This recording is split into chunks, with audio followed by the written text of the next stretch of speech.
السلام علیکم، بسم اللہ الرحمن الرحیم۔ آج میری ویڈیو کا عنوان ہے کہ بغیر وضو کیے آیت الکرسی یا آیت کریمہ چاروں کو کوئی اور وظیفے پڑھنے سے حضور پاک صلی اللہ علیہ وسلم نے منع فرمایا ہے۔ حضرت محمد صلی اللہ علیہ وسلم کا یہ فرمان ضرور سن لیں۔ نبی کریم صلی اللہ علیہ وآلہ وسلم نے بغیر وضو کیے آیت الکرسی، آیت کریمہ چاروں کو یا دوسرے وظائف پڑھنے والوں کے لیے پہلے حضرت محمد صلی اللہ علیہ وسلم کا یہ فرمان ضرور سن لیں۔ نبی کریم صلی اللہ علیہ وسلم نے بغیر وضو آیت الکرسی یا دوسرے وظائف پڑھنے سے کیا فرمایا ہے؟ کیا آیت الکرسی، آیت کریمہ اور چاروں کل وضو کیے بغیر پڑھ سکتے ہیں؟ اگر آیت الکرسی کو وضو کرنے کے بعد اسے تلاوت کریں تو اللہ تعالیٰ پڑھنے والے کو 40 سال کی عبادت کا ثواب عطا فرماتا ہے، 40 درجے بلند کرتا ہے اور 40 حوریں عطا کرے گا۔ اگر آیت الکرسی کو پڑھ کر مرحومین کو ہدیہ کر دیا جائے تو اللہ تعالیٰ فرشتے کو حکم دیتا ہے کہ اس کے لیے قیامت تک تسبیح کریں، 60 انبیاء کا ثواب عطا کرتا ہے، اس کی قبر میں 40 شمع داخل کرتا ہے جس کا نور مشرق سے مغرب تک پھیل جاتا ہے، اس نور سے اس کی قبر وسیع ہو جاتی ہے۔ سبحان اللہ۔ ایک مرتبہ ایک شخص امیر المومنین حضرت علی رضی اللہ تعالیٰ عنہ کے پاس آیا اور بتایا کہ اس کے بدن و مثانہ سے پیلا پانی نکلتا ہے، اس کا کوئی علاج ہے؟ امیر المومنین نے فرمایا، بغیر کسی درہم و دینار کے اس کا علاج ہے کہ تم آیت الکرسی کو اپنے بدن پر لکھو، آیت الکرسی سے غسل کرو، آیت الکرسی کو پانی پر دم کر کے پیو اور آیت الکرسی کو اپنے بدن پر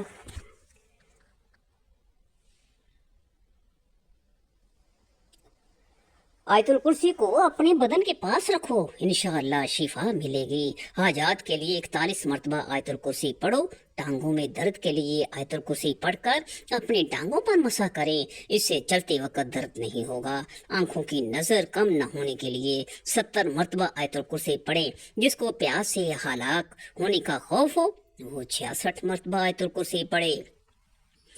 دشمن سے امن اور سلامتی کے لیے مٹی پر 41 مرتبہ آیت الکرسی پڑھیں اور مٹی دشمن کے سامنے ڈال دیں، اس کے شر سے سلامتی ہوگی۔ سلامتی سے پہنچنے کے لیے 7 مرتبہ آیت الکرسی پڑھیں، مرحوم کی قبر پر 7 مرتبہ آیت الکرسی پڑھیں، اللہ تعالیٰ قبر پر رحمت نازل کرے گا۔ جیل سے جلد رہائی کے لیے 1001 مرتبہ آیت الکرسی پڑھیں، مریض کی شفا یابی کے لیے 3 دن لگاتار 101 مرتبہ آیت الکرسی پڑھیں، سر درد کے لیے 7 مرتبہ آیت الکرسی پڑھیں، لوگوں کے دلوں میں اچھی نیت سے محبت پیدا کرنے کے لیے 41 مرتبہ پانی پر آیت الکرسی پڑھ کر دم کریں اور پانی پلا دیں، لوگوں میں صلح کروانے کے لیے مسجد جامعہ کے راستے کی مٹی پر آیت الکرسی پڑھیں اور جن لوگوں کے درمیان صلح کروانی ہو پھینک دیں۔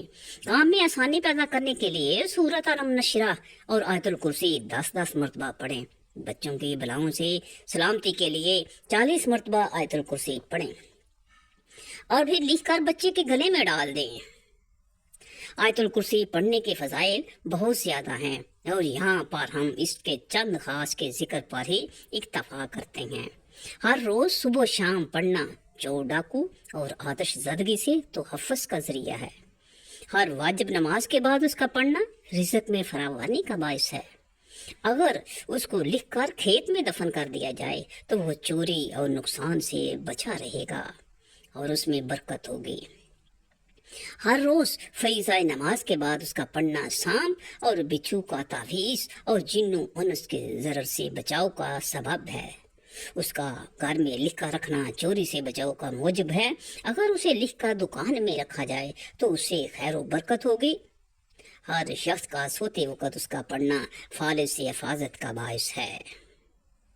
نبی کریم صلی اللہ علیہ وآلہ وسلم سے منسوب ایک روایت میں ہے کہ جو شخص فرض نماز کے بعد آیت الکرسی کی تلاوت کرے گا خدا اس پر نگاہ اور رحمت کرے گا اور آسمان سے ایک فرشتہ بھیجے گا جو دوسرے دن اس وقت تک اس کی صرف نیکیاں لکھے گا اور برائیوں سے چشم پوشی کرے گا۔ دوسری جگہ وارد ہوا ہے کہ جو آیت الکرسی پڑھے گا خدا خود اس کی روح قبض کرے گا اور وہ اس شخص کی طرح ہوگا جس نے پیغمبروں کے ساتھ رہ کر جہاد کیا ہو۔ اور شہید ہوا ہو، موت کے بعد بلا فاصلہ جنت میں جگہ ملے گی۔ اس کی تلاوت سے فکر و فاقہ دور ہوتا ہے، خدا کی طرف سے امان نامہ ملتا ہے، رزق میں وسعت ہوتی ہے، اور خدا اپنے فضل سے اس کے مال میں اضافہ کرتا ہے۔ نبی کریم صلی اللہ علیہ وسلم نے فرمایا، اے علی، آیت الکرسی میں 50 کلمات ہیں، اور ہر کلمے میں اللہ عز و جل کی عطا کردہ 50 برکتیں ہیں۔ آیت الکرسی کا مقام وہ ہے جو ایک پہاڑ میں چوٹی کا ہوتا ہے۔ امام محمد باقر رضی اللہ تعالیٰ عنہ نے فرمایا، ایک مرتبہ آیت الکرسی پڑھنے والے کی دنیا کی 1000 مصیبتیں اللہ تعالیٰ ختم کرتا ہے، جس میں کم از کم غربت ہے، اور آخرت میں عذاب قبر سے نجات حاصل ہوتی ہے۔ ابی بن کعب رضی اللہ تعالیٰ عنہ بیان کرتے ہیں کہ نبی کریم نے ان سے سوال کیا کہ کتاب اللہ میں سب سے عظیم آیت کون سی ہے، تو وہ کہنے لگے کہ اللہ اور اس کے رسول کو ہی زیادہ علم ہے۔ یہ سوال کئی بار دہرایا اور پھر فرمانے لگے کہ وہ آیت الکرسی ہے۔ فرمانے لگے، اے اول منظر، علم مبارک ہو اس ذات کی قسم جس کے ہاتھ میں میری جان ہے، اس آیت کی زبان اور ہونٹ ہوں گے عرش کے پائے کے ہاں اللہ تعالیٰ کی پاکی بیان کر رہی ہوگی۔ عبداللہ بن نبی کعب بیان کرتے ہیں کہ ان کے والد کے پاس کھجوریں رکھنے کی جگہ تھی۔ عبداللہ رضی اللہ تعالیٰ عنہ بیان کرتے ہیں، میرے والد اس کا خیال رکھتے تھے، تو ایک دن انہوں نے اس میں کھجوریں کم دیکھیں۔ وہ بیان کرتے ہیں کہ انہوں نے اس رات پہرا دیا، تو رات ایک نوجوان کی شکل میں آیا، میں نے اسے سلام کیا اور اس نے جواب دیا۔ والد کہتے ہیں، میں نے اسے کہا تم جن ہو یا کہ انسان؟ اس نے جواب دیا کہ میں جن ہوں۔ وہ کہتے ہیں کہ میں نے اسے کہا اپنا ہاتھ دو، اس نے اپنا ہاتھ دیا تو وہ کتے کے ہاتھ کی طرح اور بالوں کی طرح تھا۔ میں نے کہا کہ جن اسی طرح پیدا کیے ہوں گے۔ کہنے لگا کہ جنوں میں تو مجھ سے بھی سخت قسم کے جن ہیں۔ میں نے کہا کہ تجھے یہ چوری کرنے پر کس نے ابھارا؟ اس نے جواب دیا کہ ہمیں یہ اطلاع ملی کہ آپ صدقہ خیرات پسند کرتے ہیں، تو ہم نے یہ پسند کیا کہ ہم تیرا گلہ حاصل کریں۔ عبداللہ بن ابی کہتے ہیں کہ اسے میری والد نے کہا، وہ کون سی چیز ہے جو ہمیں تم سے محفوظ رکھے؟ اس نے جواب میں کہا، یہ آیت الکرسی ہے۔ پھر وہ نبی صلی اللہ علیہ وسلم کے پاس گئے اور سارا واقعہ بیان کیا، تو نبی صلی اللہ علیہ وسلم نے فرمایا کہ اس خبیث نے سچ کہا ہے۔ حضرت ابو ذر رضی اللہ تعالیٰ عنہ بیان کرتے ہیں کہ میں نبی صلی اللہ علیہ وسلم کے پاس آیا تو آپ مسجد میں تشریف فرما تھے، تو میں بھی بیٹھ گیا، تو نبی صلی اللہ علیہ وسلم نے فرمایا، اے ابو ذر، کیا تو نے نماز پڑھی ہے؟ میں نے جواب دیا، تو نبی صلی اللہ علیہ وسلم فرمانے لگے، اٹھ کر نماز پڑھو۔ میں نے اٹھ کر نماز ادا کی اور پھر بیٹھ گیا، تو نبی صلی اللہ علیہ وسلم فرمانے لگے، اے ابو ذر، انسانوں اور جنوں کے شر سے پناہ طلب کرو۔ وہ کہتے ہیں کہ میں نے رسول اللہ صلی اللہ علیہ وسلم سے کہا کہ کیا انسانوں میں بھی شیطان ہوتے ہیں؟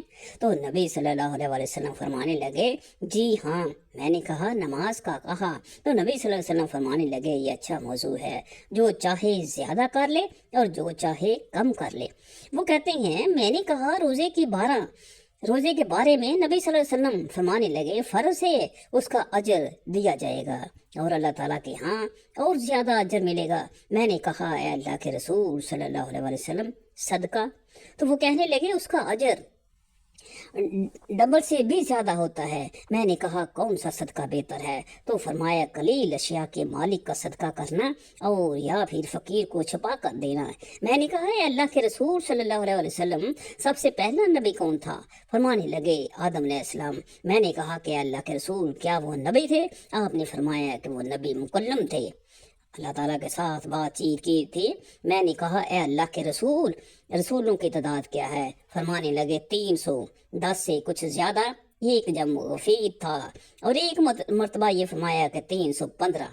میں نے کہا، ایک اللہ کے رسول، آپ جو نازل کیا گیا ہے اس میں سب سے عظیم کیا ہے؟ فرمایا، آیت الکرسی اور اللہ لا الہ الا هو الحی القیوم۔ کیا بغیر وضو کی حالت میں آیت الکرسی پڑھ سکتے ہیں؟ آیت کریمہ پڑھ سکتے ہیں، چاروں کل پڑھ سکتے ہیں کہ وضو کرنا شرط ہے نماز کے لیے، یعنی جب بھی نماز ادا کرنی ہو تو اس سے پہلے وضو کرنا شرط ہے۔ اب یہاں سے یہ سوال بھی اٹھتا ہے کہ ایک شخص کا وضو پہلے سے ہی موجود تھا اور اگلی نماز کا وقت ہو گیا تو کیا وہ پھر سے وضو کرے گا؟ تو جان لیجئے کہ اگر وضو کو فاسد کرنے والا کوئی کام یا کوئی چیز اس کے ساتھ رونما نہیں ہوئی اور اسے کامل یقین ہے کہ اس کا وضو قائم ہے اور اگلی نماز کا وقت شروع ہو گیا تو اس کے لیے اسے وضو کرنے کی ضرورت نہیں ہے۔ لیکن یاد رکھیں کہ قرآن کریم کی تلاوت کے لیے وضو کرنا شرط نہیں ہے۔ ایک شخص بغیر وضو کے بھی چلتے پھرتے اور اپنے روز مرہ کے کام کار سر انجام دیتے ہوئے قرآن پاک کی تلاوت کر سکتا ہے، لیکن یاد رکھیں کہ قرآن پاک کو چھونے، پکڑنے اور قرآن سے دیکھ کر تلاوت کرنے کے لیے وضو شرط ہے۔ البتہ اگر آپ کو وہ صورتیں زبانی یاد ہیں جو آپ پڑھنا چاہتے ہیں یا تلاوت کرنا چاہتے ہیں تو پھر ان کو زبانی پڑھنے کے لیے یا تلاوت کرنے کے لیے وضو کرنا شرط نہیں ہے۔ لہٰذا ہر ایک مصنون دعا، خواہ وہ گھر سے باہر نکلنے کے لیے ہو، گھر میں داخل ہونے کے لیے ہو، سفر پر جانے کے لیے ہو، اذان کا جواب دینے کے لیے ہو، بیت الخلاء میں جانے اور باہر آنے کے لیے ہو، کھانا کھانے سے پہلے یا کھانا کھانے کے بعد کی ہو، وہ آپ بغیر وضو کے جب بھی چاہیں پڑھ سکتے ہیں۔ بہت سی دعائیں قرآن کریم سے لی گئی ہیں۔ جب ان دعاؤں کو بغیر وضو کے پڑھ سکتے ہیں تو قرآن پاک کو بھی بغیر وضو پڑھ سکتے ہیں، لیکن جب زبانی پڑھنا ہو۔ ناپاکی کی حالت میں آیت الکرسی، آیت کریمہ اور 4 رکن پڑھ سکتے ہیں۔